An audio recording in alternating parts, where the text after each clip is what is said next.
ሰላም ጤና ይስጥልኝ ጓደኞቼ፣ ግርማ ነኝ ከITec ከተማ። እንኳን በድጋሚ ተገናኘን። ይህ ሶስተኛው ክፍል ነው የኮምፒውተር ግዢና እንዲሁም ከገዛም በኋላ ልናደርግ ስለሚገባን ጥንቃቄዎችና አንዳንድ መፍትሄዎች እያስረዳውና እያሳየው የቆየሁበት ሁኔታ ነኝ ያለሁት። ይህ ክፍል 3 ፕሮግራሜ ነው። በዚህ ፕሮግራሜ ደግሞ ከገዛም በኋላ ልናደርጋቸው ስለሚገቡን ጥንቃቄዎችና አንዳንድ ነገሮች ይዤላችሁ ቀርቤያለሁ።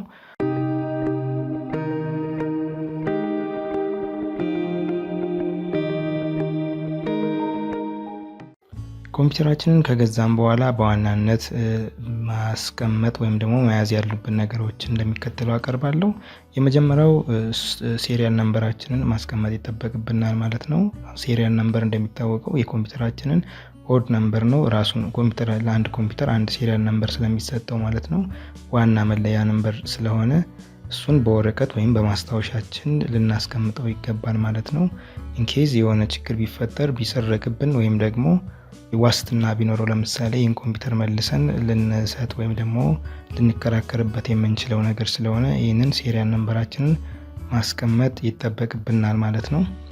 በሁለተኛ ደረጃ ያስቀመጥኩት ፓስወርድ መጠቀም አለብን። ኮምፒውተራችን በምንከፍትበት ጊዜ ፓስወርድ ፕሮቴክትድ መሆን አለበት። ምክንያቱም በሰው እጅ ቢደርስ ወይም ደግሞ የተለያዩ ሰዎች ከፍተው ፋይላችንን እንዳይጠቀሙ ወይም ደግሞ እንዳያጠፉብን ከፈለግን ኮምፒውተራችንን በፓስወርድ ማሰር ይጠበቅብናል ማለት ነው። በቀላሉ በፓስወርድ ለማሰርም ዊንዶው 10 ከሆነ ለምሳሌ ገብተን ኮንትሮል ፓናል ውስጥ ማለት ነው በቀላሉ ማግኘት እንችላለን። ኮንትሮል ፓናል ውስጥ በመግባት ቼንጅ አካውንት ታይፕ የሚለውን በመንካት የአካውንታችንን ዝርዝር እናገኛለን ማለት ነው። ለምሳሌ እኔ እዚህ ጋር ካሁን ቀደም ፓስወርድ ስላለው ነው። ፓስወርድ ከሌላችሁ ግን ክሬት ፓስወርድ የሚል ከዚህ ውስጥ ይመጣል ማለት ነው። ካላችሁ ደግሞ ቼንጅ ማድረግ ወይም ደግሞ ካሁን ቀደም ስትገዙ ከነበረው ፓስወርድ ቼንጅ ማድረግ እንችላለን ማለት ነው። በቀላሉ ቼንጅ ፓስወርድ የሚለውን ነክተን የበፊቱን ፓስወርድ እናስገባለታለን። በመቀጠልም አዲስ የምንፈልገውን ፓስወርድ መያዝ ይጠበቅብናል ማለት ነው። በሶስተኛ ደረጃ ያስቀመጥኩት ዲስካችንን በፓርቲሽን ወይም ደግሞ በክፍል ቆራርጠን ማስቀመጥ ይጠበቅብናል ማለት ነው። ለምሳሌ አንዳንድ ኮምፒውተሮች እንደገዛናቸው ገና በሲ ድራይቭ ብቻ ሁሉንም ቴራም ቢሆን 500 ጂቢም ቢሆን በአንድ ዲስክ ብቻ ቁጭ አድርገውት እናገኛቸዋለን። ይህ አይመከርም። ምክንያቱም ኢንኬዝ የሆነ ፎርማት ብናደርገው ወይም ደግሞ ኮራፕት ቢያደርግብን ዲስካችን ማለት ነው ምንም ፋይል እናገኝ አንችልም፣ ሙሉ በሙሉ መፎርመት ስላለበት ማለት ነው። ስለዚህ ይህንን ዲስክ ፓርቲሽን መፍጠር ይጠበቅብናል ማለት ነው። ስለዚህ በቀላሉ ፓርቲሽን ለመፍጠር ደግሞ ዚስ ኮምፒውተር ወይም ደግሞ ዚስ ፒሲ የሚለው ላይ ራይት ክሊክ በማድረግ ማኔጅ የሚል አለ። ማኔጅ የምትለዋን በመንካት በመቀጠል ዲስክ ማኔጅመንት የሚል አለ። ዲስክ ማኔጅመንት ላይ ከገባን በኋላ የምንፈልገው ለምሳሌ ሲ ላይ ከሆነ ፓርቲሽን ወደ ሌላ ሁለተኛ ክፍል የምንከፍልበት እዚሁ ላይ ራይት ክሊክ በማድረግ ሽሪንክ ቮሊዩም የሚል አለ ማለት ነው። ስለዚህ ሽሪንክ ቮሊዩም ስንለው ምን ያህል ቮሊዩም ነው ወይም ደግሞ ምን ያህል ጂቢ ነው ወደ አዲሱ ዲስክ መውሰድ የምትፈልጉት የሚለውን ነገር ያመጣልናል። ከዛም እንጽፈውና ኦኬ እንለዋለን ማለት ነው። ስለዚህ ዲስካችንን ፓርቲሽን ማድረግ ይጠበቅብናል ማለት ነው። ሌላው ፋይላችንና ፎልደራችንን ኦርጋናይዝ በሆነ ወይም ደግሞ በተደራጀ መልኩ ማስቀመጥ ይጠበቅብናል ማለት ነው። ምክንያቱም ፋይላችንን ዶክመንታችን በበዛ ቁጥር በቀላሉ ያንን ፋይል አንዱን ፋይላችንን በምንፈልገው ሰዓት እና በምንፈልገው ጊዜ በቀላሉ ላናገኘው እንችላለን፣ ምክንያቱም ፋይሎቹ ሲበዙ ማለት ነው።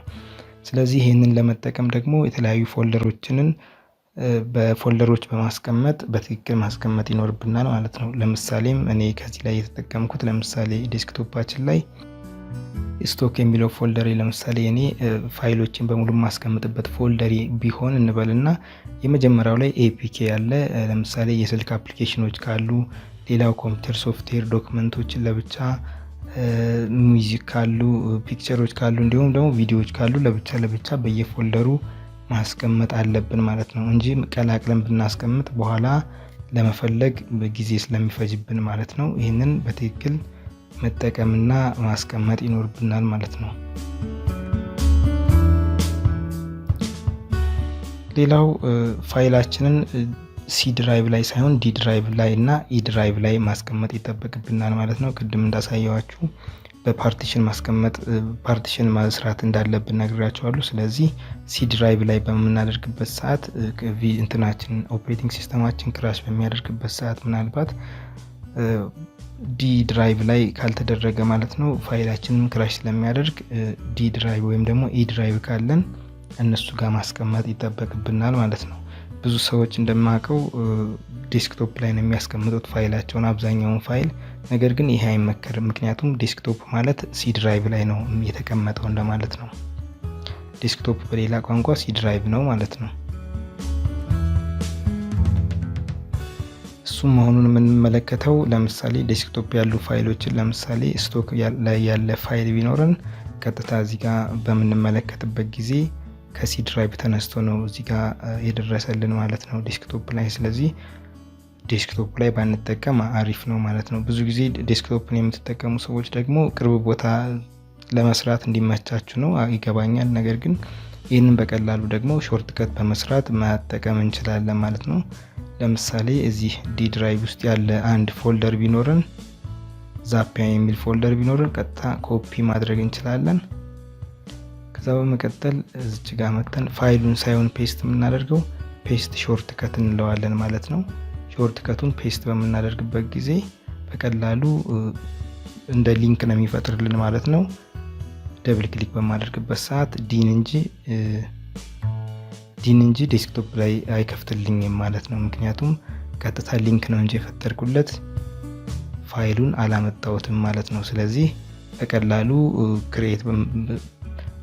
በቀላሉ ሾርት ከቶችን ክሬት በማድረግ መጠቀም እንችላለን ማለት ነው።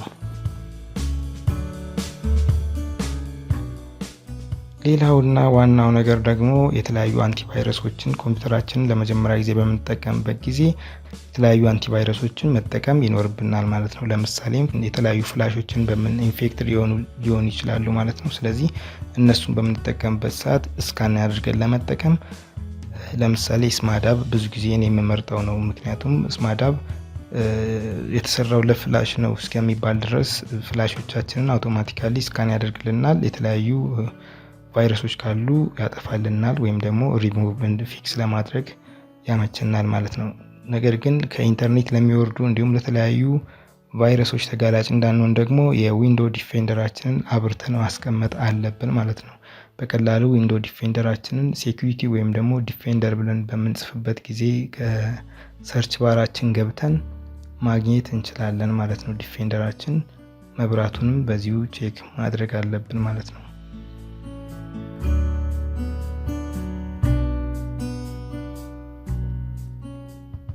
እዚህ ጋር በምንመጣበት ሰዓት ዲፌንደራችን ቫይረስ እንዳይገባበት ሆኖ ማግኘት እና ማየት አለብን ማለት ነው። ይህ ከሆነ ከኢንተርኔትም ሆነ ከተለያዩ ቦታዎች የሚመጡትን ፋይሎች በተጣራ ሁኔታ ይከፍትልናል ወይም ደግሞ ያስቀምጥልናል ማለት ነው። መልካም ተመልካቾቼ፣ ኮምፒውተራችንን ከገዛን በኋላ በዋናነት ቶሎ ጥቅም ላይ ከመዋላችን በፊት ልንጠቀምባቸው ወይም ልናደርጋቸው የሚገቡትን ነገሮች እነዚህን ይመስላሉ። በሌላ ፕሮግራም ደግሞ የበለጠ አድቫንስድ በሆነ መንገድ እንዴት ፋይላችን ማስቀመጥ እንዲሁም ፎልደሮቻችንን እንዴት ኦርጋናይዝ አድርገን ማስቀመጥ እንደሚገባን በሌላ ፕሮግራም ይዤላችሁ ቀርባለሁ። ይህ የሶስተኛው ፕሮግራሜ ነው። በዚህ ያበቃል ማለት ነው። ስለ ኮምፒውተር አገዛዝና ማድረግ ስላለብን አንዳንድ ነገሮች የያዝኩት ቪዲዮ ይህንን ይመስላል ማለት ነው። ያላችሁን ማንኛውም ሀሳብ አስተያየት ታደርሱኝ ትችላላችሁ።